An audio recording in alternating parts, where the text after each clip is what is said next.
नमस्कार. लेखणी शास्त्र न्यूजमध्ये आपण सर्वांचे स्वागत आहे.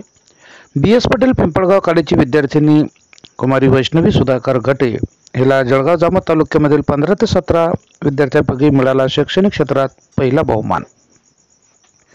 वैष्णवी सुधाकर घटे ही विद्यार्थिनी BS पटेल महाविद्यालय पिंपळगाव कॉलेज येथील विद्यार्थिनी असून एक गरीब परिस्थितीतून पुढे आलेली मुलगी आहे आणि वर्ग शिक्षक शोएब सर हे आहेत त्यांचे सुद्धा मार्गदर्शन लाभले.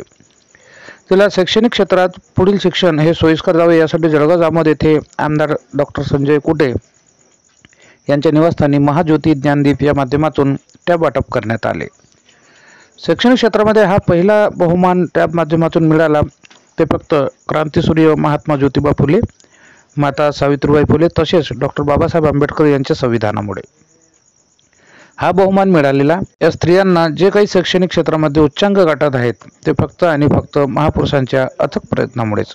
त्यामुळे या मुलीची अशी इच्छा होती की हा पहिला बहुमान त्याला मिळाला तर ती डॉक्टर बाबासाहेब आंबेडकर आणि क्रांतीसूर्य महात्मा ज्योतिराव फुले यांना नमन करून ते घरी घेऊन जावे अशी इच्छा ती पूर्ण केली. आमदार संजय कुटे यांच्या निवासस्थानी प्रमोद कुटे, प्रकाश राऊत, सचिन देशमुख, प्रकाश वाघ इत्यादी उपस्थित होते. तर पिंपळगाव कॉलेज येथे वैष्णवी सर्वात आधी क्रांतीसूर्य महात्मा ज्योतिबा फुले आणि डॉक्टर बाबासाहेब आंबेडकर यांच्या प्रतिमेचे पूजन केले. तेव्हा त्या विद्यार्थिनीचे स्वागत सुद्धा करण्यात आले. तेव्हा श्रीकृष्ण गवई सर, आकाश बांगर, धम्मसागर, आर्यन बांगर, सुशांत गवई, अमोल गवई, अनिकेत अवचार यांची प्रामुख्याने उपस्थिती होती. बघत रहा लेखणी शास्त्र न्यूज. जळगाव जामोद तालुका प्रतिनिधी रफिक शेख यांची रिपोर्ट. जय हिंद, जय संविधान. विद्यार्थी आहे. मी 1ली ते 10वी सहकार विद्या मंदिर येथे एज्युकेशन केलं. नंतर मी महाज्योतीसाठी अप्लाय केलं.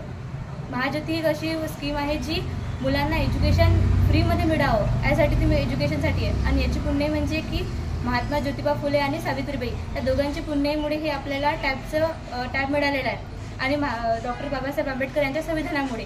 तर टॅबचं असं आहे की जी मुलं शिकू शकत नाही, ज्यांना जे हुशार आहेत पण त्यांना पैसे कमी पडतात किंवा ते एज्युकेशन नाही करू शकत, त्यांनी हायर एज्युकेशन घ्यावं. जी नीट आणि CETची क्लासेस करून, ऑनलाईन क्लासेस करून समोर जाऊन अधिकारीच्या पदावर जावं, त्यासाठी ते मोफत टॅबचं वाटप करण्यात आलेलं आहे. तर ते मी अप्लाय केलं होतं आणि त्याच्या माध्यमात मला हा टॅब मिळालेला आहे. आणि याच्यामुळे मी हायर एज्युकेशन घेऊन हायर इंजिनियर बनणार आहे असं मला वाटतं.